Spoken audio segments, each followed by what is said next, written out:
44 ವರ್ಷದಲ್ಲಿ ಸುಮಾರು 20 ವರ್ಷದಿಂದ ಬುದ್ಧಿ ಬಂದಿದೆ. ಈ ಜಾತ್ರೆನ ನಾನು ನೋಡ್ತಾ ಇದ್ದೀನಿ. ನಾನು ಹೆಚ್ಚು ಕಡಿಮೆ ಒಂದು 15 ವರ್ಷದಿಂದ ಮೆಂಬರ್ ಆಗಿದ್ದೀನಿ. ಇಷ್ಟು ಒಂದು ವಸ್ತು ರಸ್ತೆನ ನಾನು ಯಾವತ್ತೂ ನೋಡಲಿಲ್ಲ. ಯಾಕೆಂತ ಹೇಳಿದ್ರೆ ಜಾತ್ರಾ ಸಂದರ್ಭಗಳಲ್ಲಿ ಒಂದು ಸ್ವಲ್ಪ ವ್ಯವಸ್ಥೆನ ಮಾಡ್ತಾ ಇದ್ರು. ಇವಾಗ ಏನು ಹೇಳ್ತಿದ್ದಾರೆ ಅಂತ ಹೇಳಿದ್ರೆ, ಕೇಳಿದ್ರೆ ಕಾರಣ ಹೇಳ್ತಾರೆ ಮಳೆ ಜಾಸ್ತಿ ಅಂತ ಹೇಳುವಂಥದ್ದು. ಮಳೆ ಭಾಗಮಂಡಲದಲ್ಲಿ ಮಾತ್ರ ಅಲ್ಲ, ಕರ್ನಾಟಕದ ಎಲ್ಲಾ ಭಾಗದಲ್ಲಿ ಈ ವರ್ಷ ಮಳೆ ಬಂದಿದೆ.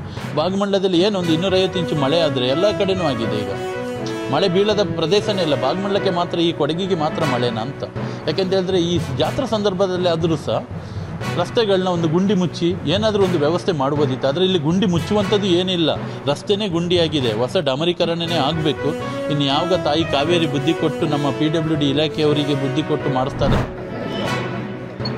ನಮ್ಮ ವಕೀಲರ ಸಂಘದ ಅಧ್ಯಕ್ಷರಾದ CK ಪೂವಣ್ಣನವರಿಗೆ ಅವರ ಕಚೇರಿಗೆ ನುಗ್ಗಿ ಹಲವು ದುಷ್ಕರ್ಮಿಗಳು ಅವರನ್ನು ಅವ್ಯಾಜ ಶಬ್ದಗಳಿಂದ ನಿಂದಿಸಿ ಅವರೊಂದಿಗೆ ಕೈ ಮಿಲಾಯಿಸುವ ಹಂತಕ್ಕೆ ತಲುಪಿ ಘಟನೆ ವಿರುದ್ಧ ಅವರು ನಿನ್ನೆ ದಿನ ಮಧ್ಯಾಹ್ನ ಪುಕಾರನ್ನು ನೀಡಿದ್ದಾರೆ.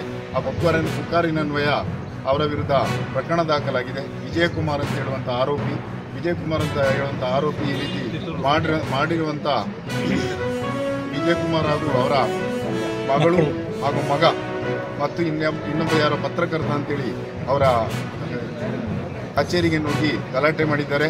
ಈ ರೀತಿ ಅಕ್ರಮ ಪ್ರವೇಶ ಮಾಡಿ ಅವರ ಕಚೇರಿಯಲ್ಲಿ ಅನುಚಿತ ವರ್ತನೆಯನ್ನು ಮಾಡಿ ಹಲ್ಲೆ ಮಾಡಲು ಹೋದಂಥ ಈ ವಿಚಾರವನ್ನು ನಾವು ಖಂಡಿಸ್ತೇವೆ. ಈ ರೀತಿಯಾದಂಥ ಕ್ರಮವನ್ನು ನಾವು ತುಂಬ ಸೀರಿಯಸ್ ಆಗಿ ತಗೊಂಡು ಆ ವ್ಯಕ್ತಿ ವಿರುದ್ಧ ಕಠಿಣ ಕ್ರಮ ಕೈಗೊಂಡು ಪೊಲೀಸ್ ಇಲಾಖೆ ಕೂಡಲೇ ಅವರನ್ನು ಬಂಧಿಸಬೇಕು ಅಂತ ನಾವು ಒತ್ತಾಯಿಸ್ತೇವೆ. ಕೂಡಲೇ ಅವರನ್ನು ಬಂಧಿಸದಿದ್ದಲ್ಲಿ ನಾವು ಮುಂದೆ ಕಠಿಣ ಕ್ರಮವನ್ನು ತಗೊಳ್ತೇವೆ. ನಾವು ಪೊಲೀಸ್ ಸ್ಟೇಷನ್ ಮುಂದೆ ಹೋಗಿ ಧರಣಿ ಕೂರುವಂಥ ವ್ಯವಸ್ಥೆಯನ್ನು ಸಹ ನಾವು ಮಾಡ್ತೇವೆ. ಮುಂದೆ ಅವರು ಏನೇನು ಕ್ರಮ ತಗೊಳ್ಬೇಕು ಅದನ್ನೆಲ್ಲ ಮಾಡಬೇಕು ಅಂತೇಳಿ ಪೊಲೀಸ್ ಅವರನ್ನು ಮನವಿ ಮಾಡ್ತೇವೆ.